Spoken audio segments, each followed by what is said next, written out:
আসসালামু আলাইকুম। দূরের কাছে সবাইকে মাহফুজা কিচেন ভিডিওতে ওয়েলকাম। আজ টমেটো দিয়ে মাগুর মাছের ঝোল করব। খুবই অল্প মশলায় এবং খুবই ঝটপটে হয়, কিন্তু খেতে খুবই অসাধারণ হয়। দেখতেই পাচ্ছেন কতটা লোভনীয় হয়েছে। রিকোয়েস্ট থাকবে এভাবে একবার হলেও ট্রাই করবেন। তো কথা না বাড়িয়ে মূল ভিডিওতে চলে যাই।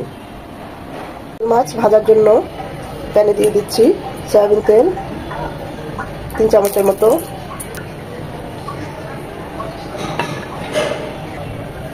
তেলটা গরম হয়ে এসেছে।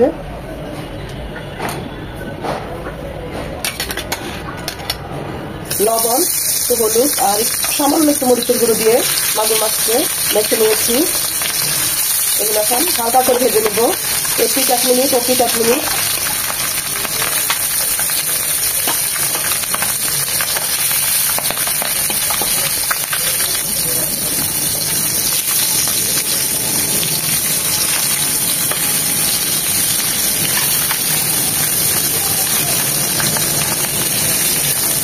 ওপাশটাও 1 মিনিট ভেজে নেব।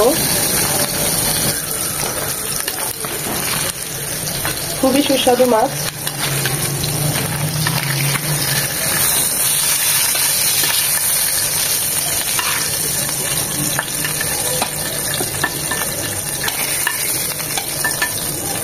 পরের মাছগুলো এভাবে ভেজে নেব।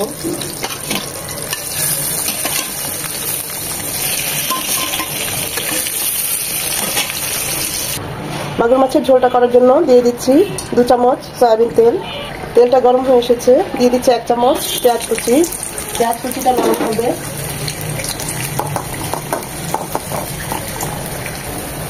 পেঁয়াজটা নরম হয়েছে। এই অবস্থায় এখানে দিয়ে দিব 1 চামচ আদা রসুন বাটা। 1/2 চামচ আদা, 1/2 চামচ রসুন। এটাকে কিছুক্ষণ ভেজে নেব যেন আদা ঝাঁঝালো গন্ধটা চলে যায়। 20 থেকে 30 সেকেন্ড।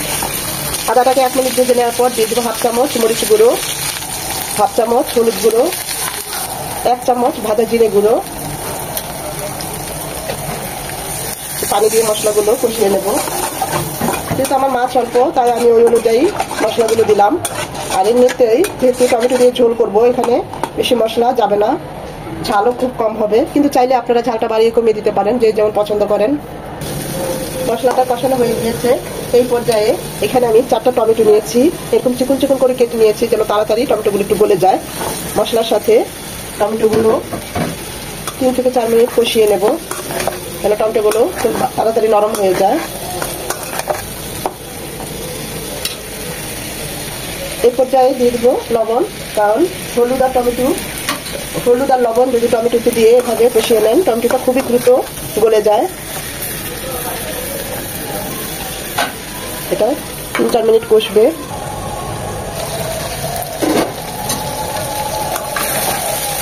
টমেটোগুলো অনেকটাই নরম হয়ে এসেছে।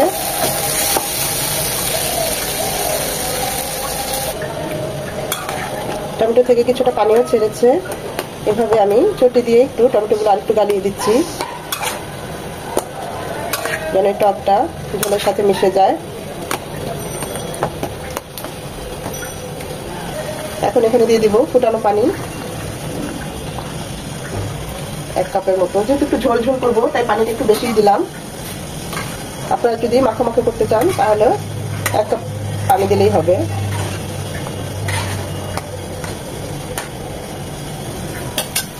এটা ফুটে আসা পর্যন্ত অপেক্ষা করব। পানিটা ফুটে এসেছে।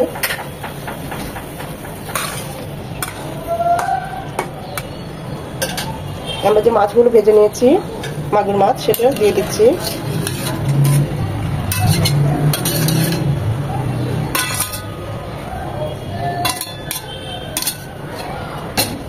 এটা সিম আলু দিয়ে রান্না করলে বা ফুলকপি দিয়ে রান্না করলে খুব ভালো হয়।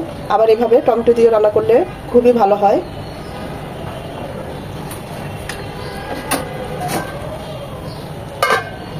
মিনিমাম 10 থেকে 15 মিনিট রান্না হবে। 5 মিনিট পর যেহেতু আমি টমেটোটা সেদ্ধ হতে কিছুটা লবণ দিয়েছি, আবার মাছ ভাজার জন্য কিছুটা লবণ দিয়েছি। ভেবেছিলাম আর লাগবে না, কিন্তু টেস্ট করলাম, দেখি না আরেকটু লবণ লাগবে, তাই আরেকটু লবণ দিয়ে দিচ্ছি। দিয়ে দিচ্ছি কাঁচা পাতা মরিচ 4টা ফ্লেভারের জন্য। ঝাল হলে ভালো লাগবে না। পেঁয়াজ কলি সামান্য ছড়িয়ে দিচ্ছি।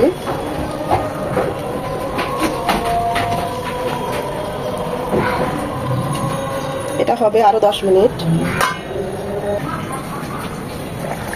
মাশাআল্লাহ, দেখতেই পাচ্ছেন কতটা সুন্দর হয়েছে। এটা একটু ঝোল ঝোল থাকলে ভালো লাগে, এটা ঝোল ঝোলই রাখবো। টমেটোর টকটা পুরো মাগুর মাছের রেসিপিতে এই তরকারিতে মিশে গিয়েছে। টেস্ট করেছি, সব ঠিক আছে, খুবই ভালো হয়েছে। কতটা সিম্পল, খুবই অল্প মশলায়।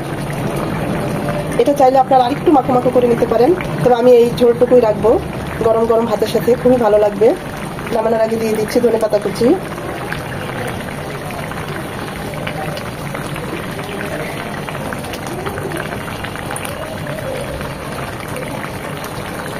আমি এখন চুলাটা অফ করে দেব।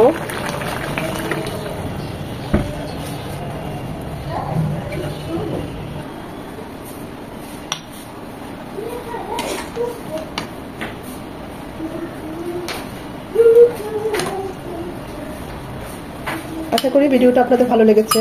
আর যদি ভালো লেগে থাকে লাইক কমেন্ট করতে ভুলবেন না, কারণ আপনাদের এই লাইকটা পরবর্তী ভিডিও করতে আমাকে উৎসাহিত করে, সাহায্য করে।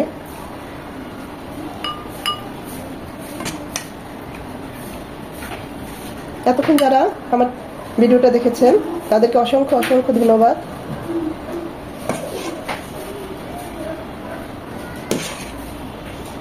মাগুর মাছের মাথাটা কিন্তু খুবই সুস্বাদু,